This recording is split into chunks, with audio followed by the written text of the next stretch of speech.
সিংহের মতো গর্জন করছে ইরান, ঝাঁকে ঝাঁকে মিসাইল ছুটে আসছে ইসরায়েলে। এক হামলাতেই কিছুক্ষণ আগে মারা গেছে ৯ ইসরায়েলি, আহত হয়েছে অনেকেই। ইসরায়েলের পশ্চিম জেরুজালেমের কাছে অবস্থিত বেইত শেমেশ শহরের বাংকারে আঘাত হেনেছে ইসরায়েলের হাইপারসনিক মিসাইল। এই হামলা শুধু প্রাণহানি নয়, প্রতীকীভাবে বড় বার্তা। ইসরায়েল দীর্ঘদিন ধরে আকাশ প্রতিরক্ষা ব্যবস্থার শক্তির কথা বলে আসছে, কিন্তু সাম্প্রতিক হামলাগুলো দেখাচ্ছে ইরান তাদের ক্ষেপণাস্ত্র সক্ষমতা দিয়ে তছনছ করে দিচ্ছে ইসরায়েলের ভূখণ্ড। বিশ্লেষকরা বলছেন এটি কেবলই সামরিক প্রতিশোধ নয়, এটি কৌশলগত সংকেত। খবরের সব সিরিয়াস আপডেট তো জানলেন, এবার একটু বিনোদন হয়ে যাক। ঘুরে আসুন আমাদের চরবিজয় গ্রুপ চ্যানেল থেকে। এই ভিডিও ডেসক্রিপশন বক্সে আমাদের চ্যানেলের লিংক আছে, এক ক্লিকে গিয়ে দেখে আসুন। ইরানে হামলার জবাব সীমাবদ্ধ থাকবে না, ইসরায়েলের ভৌগোলিক গভীরতাকেও লক্ষ্যবস্তু করা হবে। ইসরায়েলের নিরাপত্তা নীতির কেন্দ্রে ছিল ডিটারেন্স বা প্রতিরোধ ক্ষমতা, কিন্তু ইরান ইসরায়েলের ভূখণ্ডে ধ্বংসযজ্ঞ চালিয়ে ভেঙে দিয়েছে সেই প্রতিরোধ তত্ত্ব।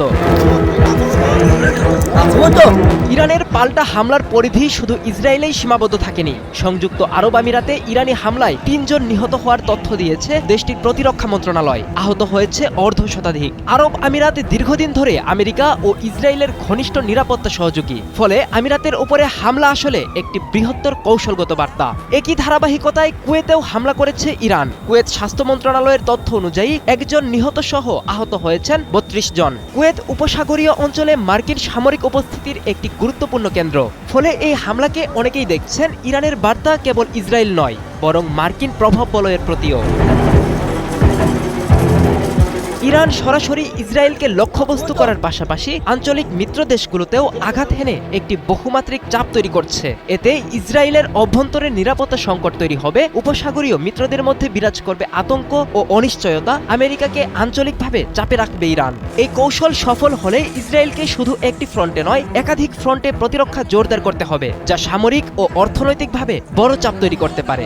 উপসাগরীয় অঞ্চল বিশ্বের জ্বালানি সরবরাহের কেন্দ্রবিন্দু। যদি এই সংঘাত তেল স্থাপনা বা জাহাজ চলাচলে প্রভাব ফেলে, তাহলে বৈশ্বিক বাজারে দ্রুত বাড়বে তেলের দাম। ইরানে হামলার জবাবে তেহরান যে কঠোর ও বিস্তৃত প্রতিক্রিয়া দেখাচ্ছে, তা স্পষ্ট করছে সংঘাত আর সীমিত পর্যায়ে নেই। ইসরায়েলের ভেতর প্রাণহানি, এরপর আমিরাত ও কুয়েতে আঘাত, সব মিলিয়ে এটি একটি বার্তা যে আঞ্চলিক যে কোনো হামলার জবাব বহুমুখী ও সমন্বিতভাবে দেবে ইরান।